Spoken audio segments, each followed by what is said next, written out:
How do you know if a relationship is worth saving? Shall I stay or shall I go? Is one of the fundamental questions. Even if you decide to stay, or even if they decide to go, you may do so, while at the same time having a part of you that actually holds the other side. If you think that the decision is 100% perfect, no doubt, no hesitation, then it's a setup. If you leave, you need to be able to leave while experiencing the loss of some things that may have been good. Even if it's just a dream of what was.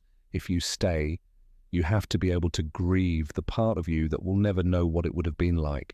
If you actually left, every choice comes with loss.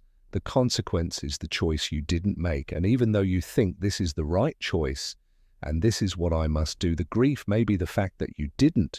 You were not capable of making this thing work, or that you had such high hopes and it didn't materialize, or that you have wished that you didn't make some mistakes that you made, or that you wish you had left sooner. But there is no choice that doesn't have loss, and therefore some grief attached to it. That does not mean that you didn't make the right choice.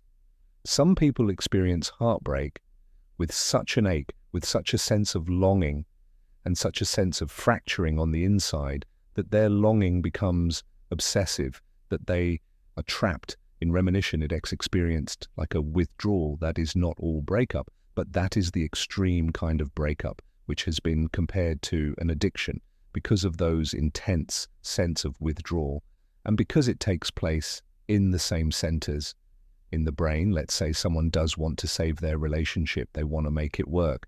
What have you seen over the years of what it really takes?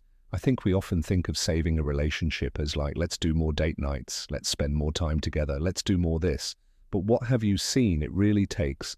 It's actually not asking the other person to do all the change. We often get to a place where we think you need to change. Here, I'm going to tell you what you could do differently that would make this relationship better. And the hardest thing to do is to actually say, what can I do? Because if you change, it is quite sure that it will also create change on the other side, because we are interdependent parts in a relationship. I start to do something which makes you do something, which makes me do something. It's a figure eight. But if I start to do something else sooner or later, you cannot continue to do the same. If I no longer answer you when you say something, there's a good chance that at some point you're going to stop saying it, because you don't get the reaction that you've been used to get.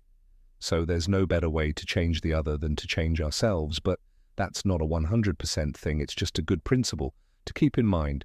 What is it that I can do differently? What's one thing I could choose that I know would improve the relationship? See you, I've heard you, or because I know us. And if I don't instantly walk out every time, but I actually stay and I listen and I pay attention, will that create something? Rather than thinking about, all the good reasons why I should get out or leave in that moment. You talked about there how, trying to change the other person isn't necessarily the focus. But for so many of us, that seems to be the problem. The problem seems to be the other person's behaviors, their attitude, their approach to life. I hear some people say they don't dream enough, they dream too. I hear people say, oh, they have too many friends, they have no friends, right?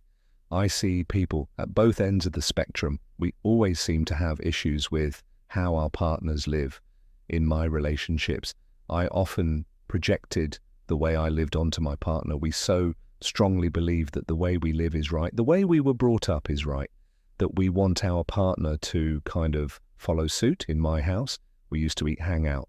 And then at the end of the night, we'd wash the dishes. In my wife's home, they used to eat, wash the dishes, and then hang out. And so when we got married and we started living together, and when we were having friends over or whatever it may be, in my mind, we're going to eat, we're going to hang out, and then we're going to wash the dishes. In my wife's mind, she's thinking, we're going to eat now, we have to clean up, make sure everything's clean, and then we can hang out. And something as little as that can cause so much friction and bad communication and feelings of, oh, you don't care about me, and you don't love me, and you don't appreciate me, or you don't value the work. And there's so much that comes from something. And that's just a very small example in that scenario. We both had not created a new belief system for our relationship, but we're operating based on two old belief systems that we'd simply adopted. So many of our challenges exist because we project our operating system onto someone else, rather than creating one with them. I like the way you call it the operating system. So I'm going to take a sentence that you highlighted and start from there. You said, here we were fighting about what's the right moment to do the dishes, but in fact, what we were talking about is you don't care, you don't see me, you don't appreciate me, you want it your way. It's not what you fight about, it's what you fight for. You were fighting for recognition, you were fighting for power and control, you were fighting for respect, you were fighting for trust and closeness. Underneath the fight, there are usually three sets of issues that we are actually fighting for, and that is power, trust, and value. I made this nice meal I prepared. I try to be kind to your friends, and you don't value me once you've understood that. What is the hidden dimension that you are actually fighting for? The fight, the dishes, the when to do them, becomes a lot more clear. It's not just I'm imposing my belief on you and I want it to do my way, because my way is the right way. You may think this way. The question is, what happens when you have to confront yourself with someone who is different? I mean, everything about relationships is about straddling sameness and difference. And when you are a couples therapist, it's very typical that people come to you, they tell you, here, my relationship, here's my partner, let me tell you what's wrong with them and maybe you can fix them. And I'll help you make my partner understand why my family's way of doing things is the best way of doing things. It's a very good way. If you have to change your mind, does that mean that it's a loss of your identity? Or can you actually experience that as an expansion, as something that you let in? How do you let the other person influence you without being constantly in a defense of your, this is my flag and here are my values or my operation system? At first, it was a nice thing you didn't fight about. You just said, we do it. Oh, that's so interesting. No, let's do it now. No, let's. And then slowly, because you couldn't come into a unified agreement, it became a point of contention. And then that point of contention became the go-to every time you need to talk about your backgrounds, your values, your style, your priorities, your way of doing. People feel robbed of their power, that if I give in to this other person, my partner may be the more powerful one in the relationship, or if I concede, then in the future, when we're making decisions, they're going to think I'm going to concede. And often that is the case, that people get into relationships because they think the other person is submissive or conceding to them or agrees with them on everything they say. And then one day that person goes, wait a minute, I didn't realize I just gave up everything I care about for you. And so how does one learn how to practice that humility and giving up of power? Or is the solution a unified agreement in every relationship? You will find that there often is one person who is more afraid of losing the other, and one person who is more afraid of losing themselves. One person more afraid of abandonment and rejection, therefore more likely to acquiesce, to pacify, to plate, to say yes, until maybe one day, not and one person more afraid of suffocation, and therefore they fight for their ideas, their ways of doing it. The timing of the dishes that is less about power, that is more about the nature of connection.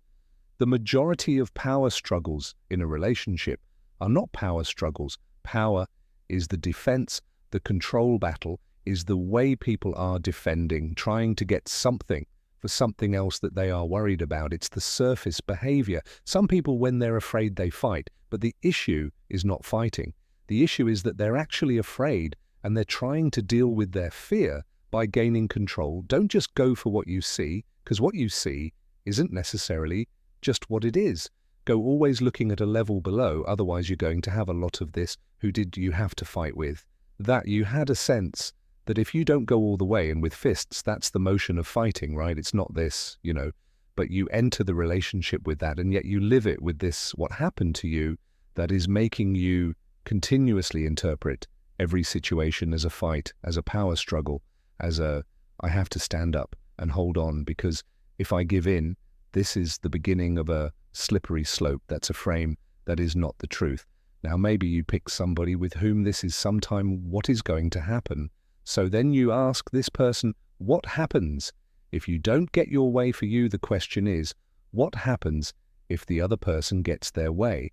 And for you, the question is, what happens when you don't get your way? Can you still feel confident even if you don't trample somebody